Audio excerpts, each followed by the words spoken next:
Hello, this is Brandon Zachary with Comic Book Resources, and today I'm getting to sit down with Greg Cipes, Peter Michail, Tara Strong, and Wingman, who is not in Teen Titans Go, but they all are involved in Teen Titans Go. Yeah, he is in Teen Titans Go as sidekick. Starting off, thank you for coming, and congratulations on 365. Like, that's 400. 400, coming up on 400. Yes. Oh, how is that like? What's that like? Because you have all been so involved in this series and this franchise for so long. What's it like to see Teen Titans Go reach that level, that point? Miracle after miracle after miracle after miracle, building upon miracles, is what I've been experiencing. Truly. Sarah? Well, it's just so fun to have been able to transcend so many generations. You know, the beautiful thing about animation in general is that it doesn't matter how old you are, the color of your skin, who you love, where you come from, who you worship. These shows really celebrate each other and love, and Titans has been doing that for over 20 years with the same cast and with these relationships with people that matter to other people. People like, I was totally alone until I saw Raven, or I thought I was the only person like me until I saw Starfire. And so it's like a beautiful thing that's kept us going, is the connection with the fans, and we're super grateful that they love like any iteration. I feel like we could probably do Titans on Ice and they'd still come out for the show. And then just to celebrate 365, I'm so excited to see 400 now too, but 365, it just recently announced Zack Snyder's going to be involved in the show. Peter, how do you get Zack Snyder to be, what was that process like of getting him into the series like this? Fan of the show, yo. Yeah, I mean, we reached out and pitched him the idea. He loved it and was actually, was a fan, like Greg's saying, of the show. It was surprisingly very easy. It was, and he was great. It was an incredible experience, man, and we're honored to have him, as part of the Teen Titans Go world, for sure. It's a smart move on his part, because our show is the #1 show on Cartoon Network and has been for like almost 20 years, so it's good to be a part of the Teen Titans Go experience. Get on the train while it's still going and still picking up speed. Exactly. Now, I do also have to say, one of my absolute favorite parts about Teen Titans Go and about this iteration of the team is The Night Begins to Shine and everything that's come out of that stuff. Like, what's it been like for all of you to see that, not only to get to do, like, turn that bit into an epic, and to potentially see, I'm still hoping we get that spin-off that's been announced, like, I'm so excited for that, but to see the fan response, which has been so overwhelmingly positive to those episodes, and to that little, just how little slice of this series. That's Peter's genius. Didn't you find that song? I did find that song. Yeah, Michael and Aaron were the ones to decide to, like, let's actually just make a whole different world with it. But again, to what Tara's saying, it speaks to the characters, man. I mean, we can actually redesign them, toss them into a whole nother world, and the fans love it. I mean, you blend Teen Titans and music together, it was a match, and yes, we're really excited to potentially play in that sandbox again. So excited. Yeah. And for Tara and Greg, like, that, speaking to the musicality that's really become a major part of Teen Titans Go, because the original series music was important. It was, that's such a distinct score, so the theme song will still make people jump up and freak out, but Teen Titans Go has so much music in it. Your characters have gone to sing so much. What has it been like to see Raven and Beast Boy reveal new layers of themselves through music? What has that been like to kind of get to experience with that tweak on it, even though it was a bit of a rambly version of that question? I love it so much. I think for me, my favorite is in the Teen Titans Go movie, because Raven gets to rap. And I think when we first started doing music together, I'm like, is Raven a good singer, or is she like la la la? And he's like, let's try her singing, let's try her having some fun.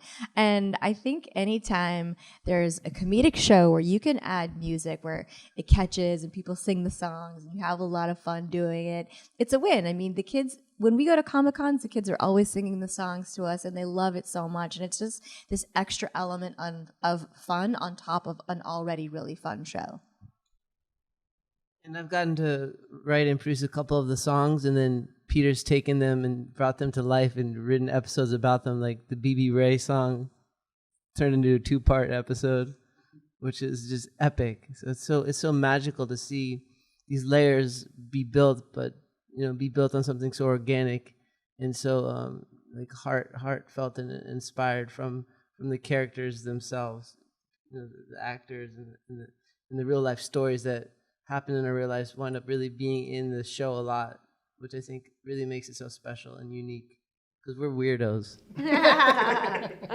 But the show is such, like, weirdos are fantastic. Yeah. They can be jerks, but they're fantastic. Yeah. Speaking of BB Ray, one of the other things I love about the series, honestly, I really, really like Teen Titans Go, if that's not obvious already, is you two have really gone to kind of play with Beast Boy and Raven's romance, which, like, that was a thing people were shipping, we were, like, looking for little clues in the original series, but you guys have really gotten to explore their romance. What has that been like to kind of play with together? We made BB Ray happen, really, and now we have a podcast called The Ship It Show that's basically based on our canon ship BB Ray, and it's just so much fun to see people take it and run with it. Now it's in every baby boy, it's in all the different dimensions of the DC universe. How Raven and Beast Boy are now this match made in heaven.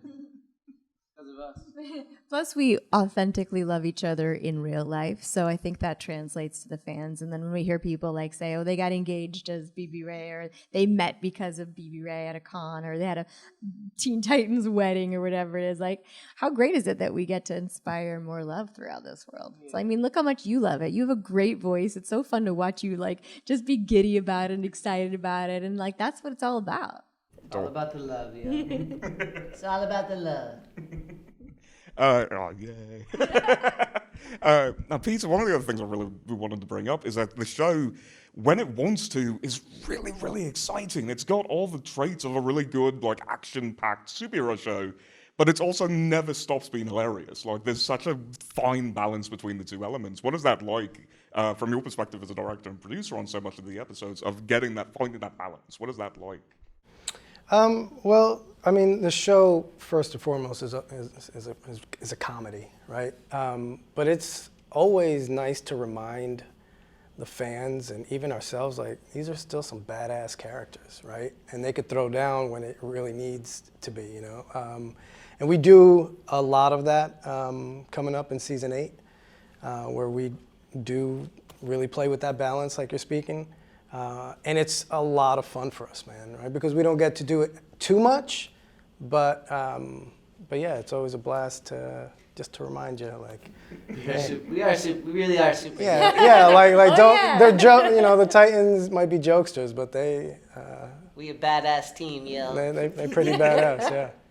I'm just loving the movie too. Yeah, that moment at the beginning scene where you get just the song and the musical number, where look at these idiots, and then no, they're still idiots, but they're really good at what they do when they need to. I love what they do to the balloon guy. Our movies are amazing. I love Teen Titans Go to the Movies and all the different direct-to-video ones that we've done so far.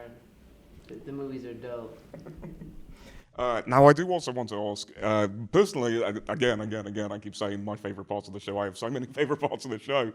The random educational episodes, the ones where it's like the weirdest lessons about life. And like, my favorite remains the one where it's Cyborg being like, don't go to college. Yeah. Kids, don't go to college. It's a waste. Like, is there any one of those episodes that really stands out to you as like, I can't believe we pulled that off, or like, that's so funny that we told children around the world to do this? Yeah, no, listen, I give all that credit to Michael Jelenic, and we have definitely continued that on, we've got health insurance episodes, pyramid scheme, gold standard, teaching you about your credit score and the importance of your credit score. Low-income housing. Yeah. So it's fun, man. It's fun to actually, like Michael says, really teach the kids some real important life stuff here. It's very inspirational. Yeah, very. I think our show is inspirational first and foremost. It's an inspirational show on so many levels. Now, Greg, cast of goofballs, you are consistently the goofiest of them. Thanks, bro. I think. Like, what do you pull from? Like, what are you drawing? Is it just natural? Is it just like turning on a faucet, or do you kind of have to like bring out the goofiness? Well, I'm generally just like a very zenned out, peaceful, non-reactive person. So I store up all of this goofiness inside of me, and it gets to come out But really, my inspiration is Wingman here, because he's got all the greatest qualities in the universe: patience, compassion, loyalty, beauty, innocence, but rascality. So I tap into the rascal in him, and I channel that through Beast Boy. So animals are my main inspiration.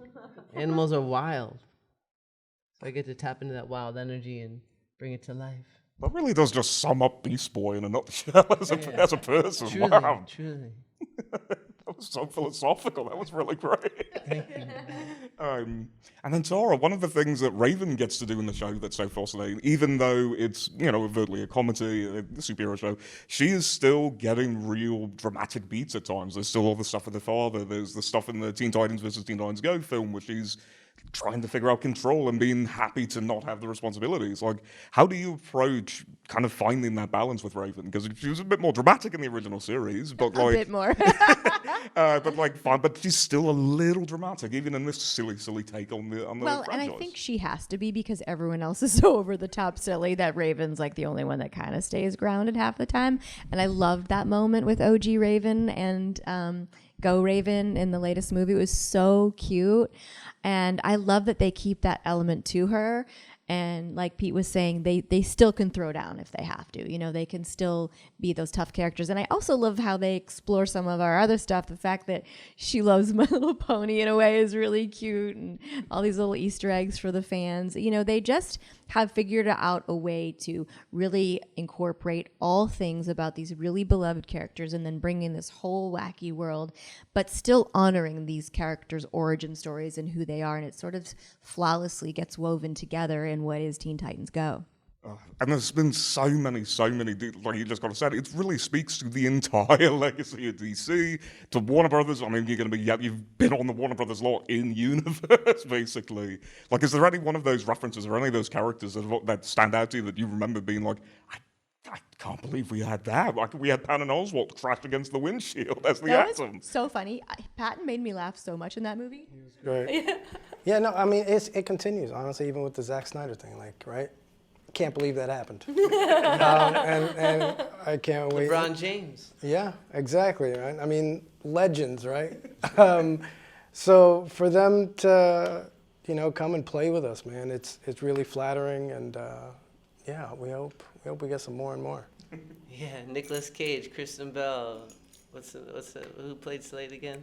Will Arnett. Will Arnett. Will Arnett, that Yeah. small actor guy. Yeah, Yeah. that guy. Just a face. But by the way, everybody wants to. Like, I'll get texts from celebrities like, "Can you get me on the show?" I'm like, really? Like, people love the show, even if they have kids or not, and they want to be on it.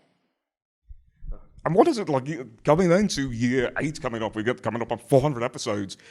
Do you have some of it played these characters and explored these characters maybe more than almost any other DC character on screen at this point? Like Superman, Batman, and the Teen Titans are kind of the ones who have been on screen so much.